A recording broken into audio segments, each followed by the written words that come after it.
All right, lads and ladies, settle in for a bit of cheeky banter. Today we're diving headfirst into the age-old battle of the sexes, Construction Edition. Now, before you get your high-vis knickers in a twist, remember, this is a dark comedy countdown, not a scientific dissertation. We're here for a laugh, yeah? Welcome to our dark comedy countdown of the top 5 reasons why men are better at constructing things. Remember, it's all in good fun. We'll be exploring those unique masculine traits that supposedly make blokes masters of the building site. From their uncanny ability to decipher blueprints when they can't even find the milk in the fridge, to their superhuman tolerance for pain, unless it involves a paper cut, then it's straight to Andy. We're ripping the plaster off those tired stereotypes. So grab a cuppa, get comfy, and prepare to have your funny bone tickled. And remember, if you're offended easily, best switch over to the gardening channel. They're probably talking about, well, gardening. They say men are born with a wrench in one hand and a spirit level in the other. Bollocks. I've seen blokes try to assemble a sandwich with less confusion. We're not talking rocket surgery here, love. It's just putting one brick on top of another. But somehow it's become ingrained in our collective consciousness that men possess this innate ability to build, to create, to, well, at least follow the instructions on the flat pack furniture. The truth is, most blokes wouldn't know a Phillips head from a flathead if their lives depended on it. You give them a power drill, they think it's a bloody jackhammer. Next thing you know, there's a hole in the wall and they're trying to convince you it's modern art. So this whole natural talent thing? Complete and utter rubbish. It's like saying women are born knowing how to fold a fitted sheet. A cruel, unfounded myth perpetuated by generations of blokes trying to get out of doing the dishes. Right, next up on our hit parade of gender stereotypes, we've got the myth that men are somehow genetically predisposed to understanding blueprints. You know, those massive scrolls of lines and squiggles that look like a spider fell in an inkwell. Apparently, women can't make heads or tails of them, but show it to a bloke, even if he thinks an Allen key is a type of exotic bird, and he'll suddenly transform into a bloody architect. Now, I'm not saying women can't read blueprints. I've met female engineers who could build a suspension bridge out of toothpicks and dental floss. But the stereotype persists. Men, with their superior spatial reasoning skills, developed no doubt from years of playing video games, are the undisputed champions of the blueprint. It's utter nonsense, of course.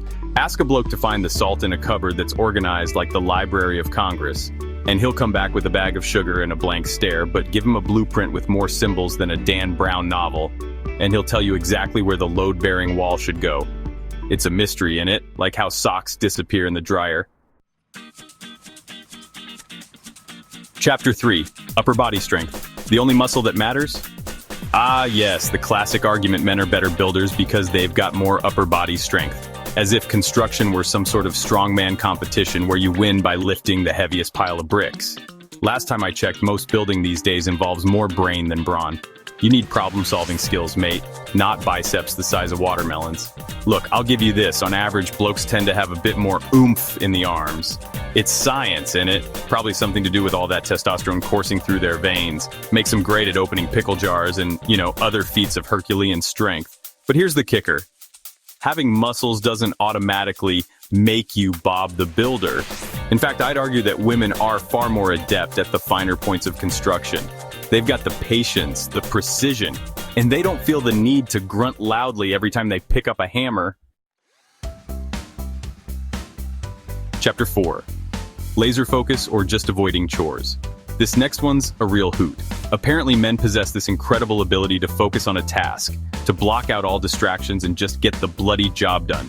They call it laser focus. I call it selective hearing.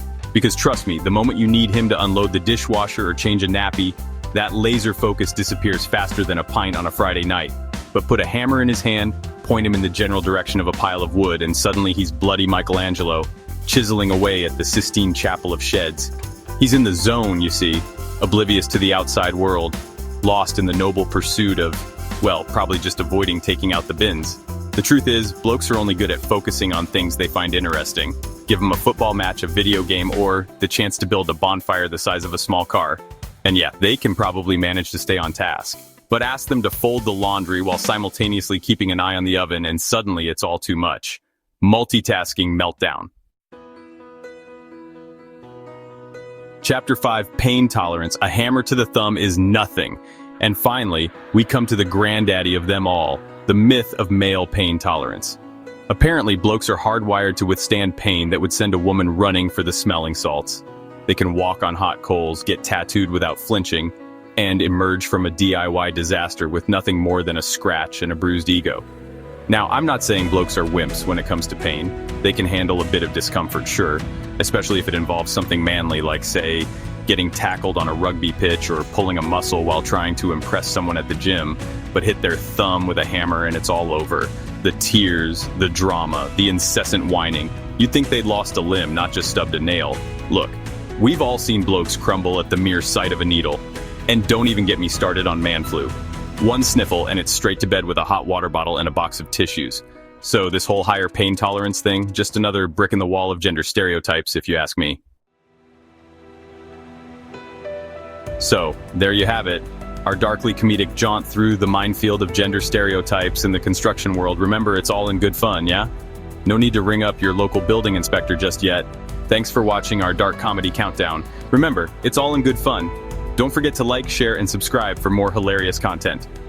We had a laugh, poked a bit of fun, and hopefully challenged a few outdated notions along the way.